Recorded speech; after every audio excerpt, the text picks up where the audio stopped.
আজকে বানিয়ে দেখাবো খুব কম তেল মশলায় তৈরি আলু বেগুন দিয়ে পাবদা মাছের ঝোল, যা একদম ঘরোয়া আর সুস্বাদু একটি রেসিপি।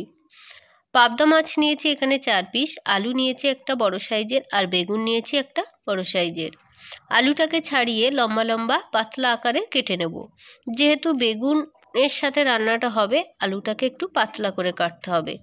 এখানে একটা বেগুন ঠিক একই রকমভাবে কেটে নিয়েছি।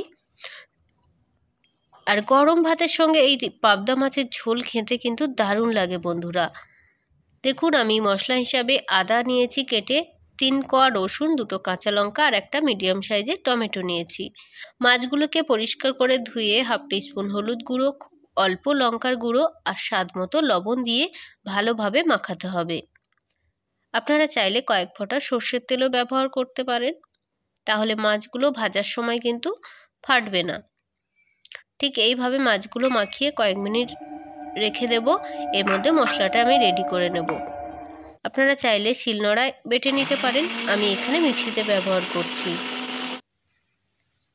দেখুন, আমার কিন্তু খুবই কম তেল মশলা আমি এখানে যেহেতু ব্যবহার করব, খুবই কম কিন্তু মশলাটা হয়েছে।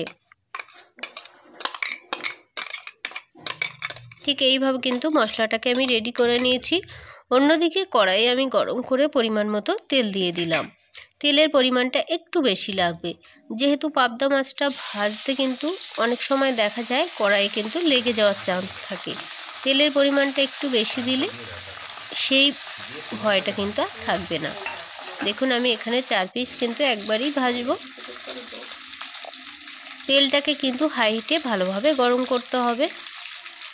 আর পাবদা মাছ যেহেতু খুব একটা ভাজার দরকার নেই, হালকা ভাজতে হবে, না হলে মাছের যে টেস্ট সেটা কিন্তু নষ্ট হয়ে যাবে।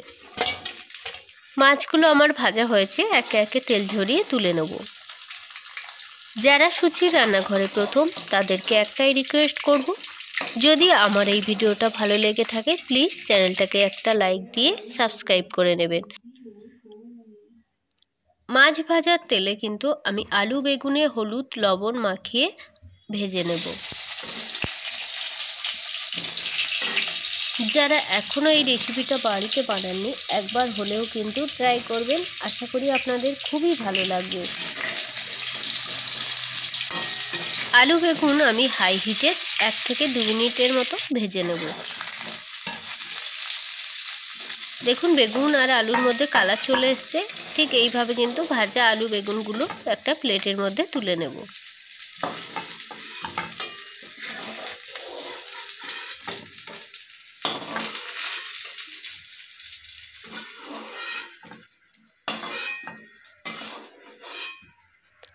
ওই কড়াইয়ে আরও একটু পরিমাণ মতো রান্নার জন্য তেল দিয়ে দেব।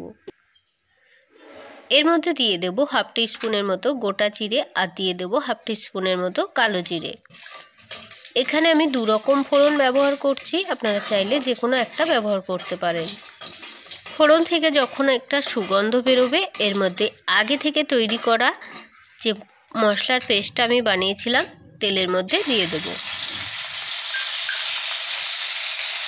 আমি আগেই বলেছি এখানে খুবই কম তেল মশলা ব্যবহার করব। এর মধ্যে দিয়ে দিলাম 1/2 টিস্পুনের মতো লঙ্কার গুঁড়ো, যেহেতু আমি কাঁচা লঙ্কা ব্যবহার করেছিলাম আগে, সেই জন্য ঝালের পরিমাণ বুঝেই দিতে হবে। আর 1/2 টিস্পুন হলুদ গুঁড়ো, আর দিয়েছি 1/2 টিস্পুন জিরে গুঁড়ো।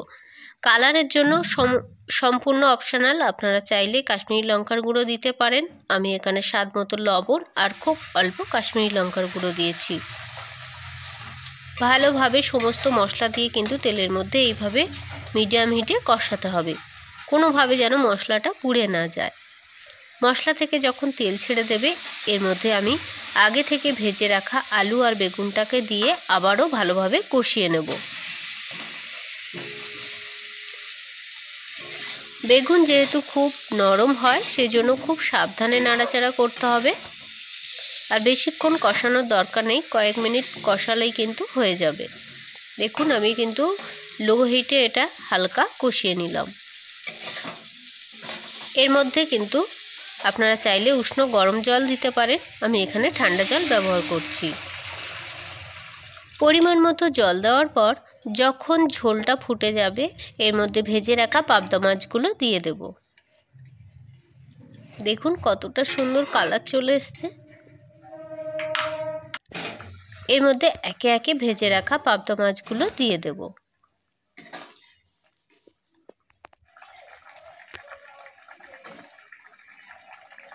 ঠিক এইভাবে পাবদা মাছগুলো সব ঝোলের মধ্যে দিয়ে ঢাকা দিয়ে 2 থেকে 3 মিনিট মিডিয়াম টু লো হিটে রান্না করতে হবে। দেখুন ঢাকা দিয়ে রাখবো এখানে 2 থেকে 3 মিনিটের জন্য। 2 থেকে 3 মিনিট পর দেখুন পাবদা মাছের ঝোল কিন্তু আমার একেবারে রেডি। গরম গরম ভাতের সাথে এই পাবদা মাছের ঝোল খেতে যে কি অসাধারণ লাগে বন্ধুরা, যারা এখনও খাননি ঠিক এইভাবে কিন্তু রান্না করে একবার ট্রাই করতে পারেন। এবার আমি একটা প্লেটের মধ্যে ঢেলে দেখাচ্ছি কতটা সুন্দর কালার চলে এসছে আর কতটা সুন্দর দেখতে হয়েছে। সবাই ভালো থাকবেন, দেখা হবে নেক্সট ভিডিওয়। সবাইকে ধন্যবাদ।